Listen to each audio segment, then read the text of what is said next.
ದ್ವಿತೀಯ P U C ಇತಿಹಾಸ ಮಾರ್ಚ್ನಲ್ಲಿ ಎಕ್ಸಾಮ್ ಇದೆ. ಈ ಒಂದು ವಿಡಿಯೋದಲ್ಲಿ ಗಾಂಧಾರ ಕಲಾಶೈಲಿಯ ಪ್ರಮುಖ ಲಕ್ಷಣಗಳನ್ನು ವಿವರಿಸಿ ಅನ್ನುವಂಥ ತುಂಬ ಇಂಪಾರ್ಟೆಂಟ್ 5 ಮಾರ್ಕ್ಸ್ ನಿಮ್ಗೆ ಏನಾದರೂ ಬೇಕಂದರೆ ಈ ಒಂದು ವಿಡಿಯೋನ ಪೂರ್ತಿಯಾಗಿ ನೋಡಿ ಸುಲಭವಾಗಿ ಹೇಳ್ಕೊಡ್ತೀನಿ. ಜಸ್ಟ್ ವಿಡಿಯೋ ನೋಡಿದ್ರೆ ಸಾಕು ನಿಮ್ಗೆ ಅರ್ಥ ಆಗುತ್ತೆ. ಒಂದೊಂದಾಗಿ ನೋಡ್ತಾ ಹೋಗೋಣ. ಪಾಯಿಂಟ್ಸ್ ಏನೇನಿದೆ. ಕುಶಾನರ ಕಾಲದಲ್ಲಿ ಗಾಂಧಾರ ಭಾಗದಲ್ಲಿ ಬೆಳೆದು ಬಂದಿರತಕ್ಕಂಥ ಗಾಂಧಾರ ಕಲಾಶೈಲಿಯು ಗ್ರೀಕ್ ಮತ್ತು ಭಾರತೀಯ ಕಲಾಶೈಲಿಗಳ ಸಮ್ಮಿಶ್ರಣವಾಗಿದೆ. ಅಂದರೆ ಏನು ಕುಶಾನರು ಆಳ್ವಿಕೆ ಮಾಡ್ತಾ ಇದ್ರಲ್ಲ, ಆ ಒಂದು ಟೈಮಲ್ಲಿ ಆ ಗಾಂಧಾರ ಭಾಗದಲ್ಲಿ ಬೆಳೆದು ಬಂದಿರತಕ್ಕಂಥ ಗಾಂಧಾರ ಕಲಾಶೈಲಿಯು ಗ್ರೀಕ್ ಮತ್ತು ಭಾರತೀಯ ಕಲಾಶೈಲಿಗಳ ಸಮ್ಮಿಶ್ರಣವಾಗಿದೆ. ಇದನ್ನು ಇಂಡೋ ಗ್ರೀಕ್ ಶೈಲಿ, ಗ್ರೀಕೋ ಬೌದ್ಧ ಶೈಲಿ ಅಂತಲೂ ಕರೀತಾರೆ. ಇಷ್ಟನ್ನು ನೆನ್ಪಿಟ್ಕೊಳ್ಳಿ ಸಾಕು, ಗೊತ್ತಾಗುತ್ತೆ. ನೆಕ್ಸ್ಟ್,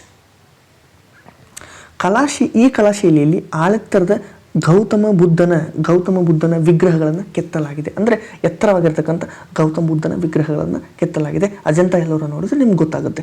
ಅಲ್ಲಿಯವರೆಗೆ ಬುದ್ಧನನ್ನು ಕಮಲ, ಛತ್ರಿ ಮುಂತಾದ ರೂಪದಲ್ಲಿ ಪೂಜಿಸಲಾಗುತ್ತಾ ಇತ್ತು.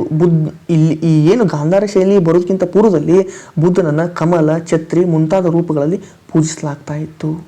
ನೆಕ್ಸ್ಟ್, ವಿಗ್ರಹಗಳನ್ನು ಕೆತ್ತುವಾಗ ದೇಹ ವಿನ್ಯಾಸ ಅನುಪಾತದೊಂದಿಗೆ ಸ್ನಾಯುಗಳು, ಮೀಸೆ ಮುಂತಾದವುಗಳಿಗೆ ಹೆಚ್ಚಿನ ಗಮನವನ್ನು ಕೊಡಲಾಗುತ್ತೆ. ಅಂದರೆ ಏನು ಕೆತ್ತನೆ ಮಾಡುವಂಥ ಸಂದರ್ಭಗಳಲ್ಲಿ ಕೈ ಆಗಿರ್ಬೋದು, ಸ್ನಾಯುಗಳಾಗಿರ್ಬೋದು, ಮೀಸೆ ಇವೆಲ್ಲವುಗಳಿಗೆ ದೇಹದ ವಿನ್ಯಾಸ ಕರೆಕ್ಟಾಗಿ ಬರಬೇಕು.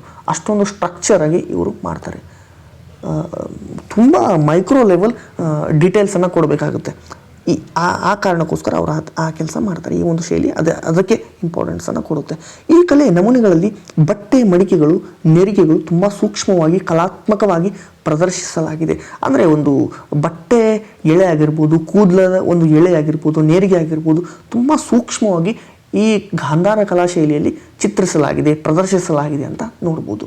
ಅದಾದ ನಂತರ ವಿಗ್ರಹಗಳ ಮೇಲಿನ ಆಭರಣಗಳ ಕೆತ್ತನೆ, ತುಂಬ ಏನು ಆಭರಣಗಳಿರುತ್ತಲ್ಲ, ಆಭರಣಗಳ ಕೆತ್ತನೆ ಹೆಚ್ಚಿನ ಆಸಕ್ತಿ ತೋರಿಸಲಾಗಿದ್ದು. ಅಂದರೆ ತುಂಬ ಡಿಟೇಲ್ ಆಗಿ ಅದನ್ನು ಸೂಕ್ಷ್ಮವಾಗಿ ಕೆತ್ತನೆ ಮಾಡಿದ್ದಾರೆ. ಆಭರಣಗಳಲ್ಲಿ ಯಾವ ರೀತಿ ಬಂಗಾರದ ಚೈನಲ್ಲಿ ತುಂಬ ಸೂಕ್ಷ್ಮ ಡಿಟೇಲ್ಸ್ ಇರ್ತಲ್ಲ, ಆ ರೀತಿ ಭೌತಿಕ ಸೌಂದರ್ಯವನ್ನು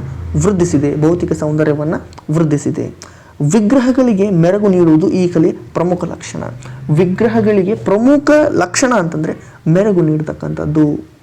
ವಿಗ್ರಹಗಳನ್ನು ತಯಾರಿಸಲು ಕಲ್ಲು, ಅರಳುಗಚ್ಚು, ಜೇಡಿಮಣ್ಣನ್ನು ಬಳಸಲಾಗಿದೆ. ಏನೇನೆಂದರೆ ಕಲ್ಲು, ಅರಳುಗಚ್ಚು, ಜೇಡಿಮಣ್ಣನ್ನು ಬಳಸಲಾಗಿದೆ. ನೆಕ್ಸ್ಟ್, ಕೊನೆಯದಾಗಿ ಈ ವಿಗ್ರಹಗಳಲ್ಲಿ ಬಳಸಲಾಗಿರ್ತಕ್ಕಂಥ ತಾಂತ್ರಿಕತೆ ಗ್ರೀಕ್ ಶೈಲಿಯದ್ದಾದರೆ ಆದರ್ಶ, ಸ್ಫೂರ್ತಿ, ವ್ಯಕ್ತಿತ್ವ ಎಲ್ಲವೂ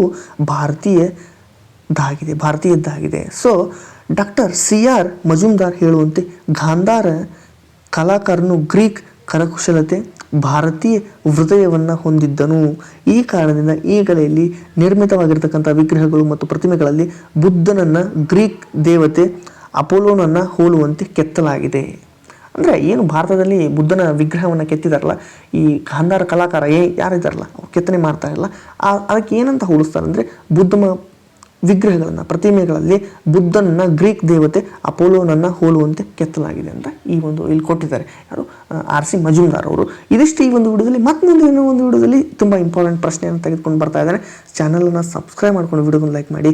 ಅದೊಂದು ನಮ್ಮ ಮೋಟಿವೇಶನ್. ಮತ್ತೆ ಮುಂದಿನ ಒಂದು ವಿಡಿಯೋದಲ್ಲಿ ಸಿಗ್ತಾ ಇದ್ದೇನೆ. ಧನ್ಯವಾದ ಸ್ನೇಹಿತರೆ.